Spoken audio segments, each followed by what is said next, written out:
Now, Daniel Lifshitz is the grandson of retired Israeli journalist Oded Lifshitz, who was taken captive during the October 7th attack, and he's joining us live from Tel Aviv. Thank you very much for your time this evening. Firstly, what, if anything, have you heard about your grandfather in Gaza? So, Elizabeth, hi. Well, my grandfather, the last thing that we know about him is that is 180 days ago when my grandmother been released. She told us that probably he's dead because he got injured in his hand.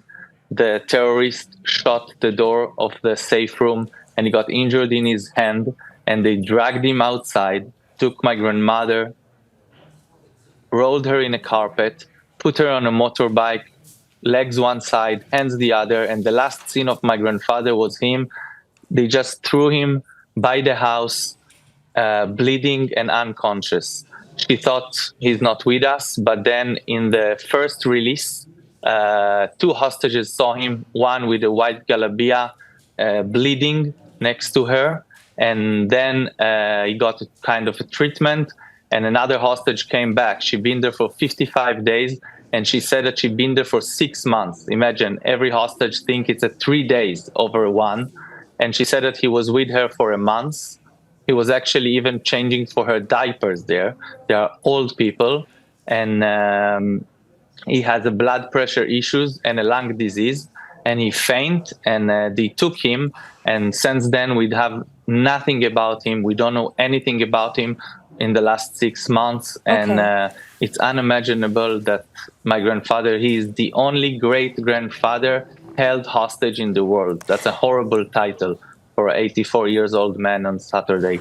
Mr. Lifshitz, I'm sure that you're following, all of the reports around the ceasefire negotiations very closely, given that they involve the release of Israeli captives.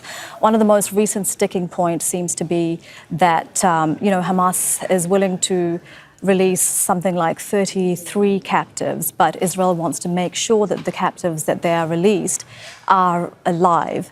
What do you say to that? So I don't want to listen to too many rumors in the media, but I know that the deal that Hamas agreed now is not what they spoke about before, but I know that Israel made the painful concessions to come to a deal. And the negotiation teams are in Cairo, and I hope that they will get into making this deal and end the suffer of all the sides. Personally, those first hostages supposed to go out are in a very bad humanitarian situation. We don't even know the situation, as Hamas didn't even let the Red Cross to see them, so we have no information. What I'm looking for is that they will be able to negotiate until a deal is done, because every day we are losing them. As you said, 33 hostages. We don't know who's alive, who's not. I don't know the real number there, but I'm sure that many of them are not alive anymore, because all those people, over 80 years old, my grandfather, Chaim Perry, those who fought all their life for the coexistence of the Palestinians and the Israeli.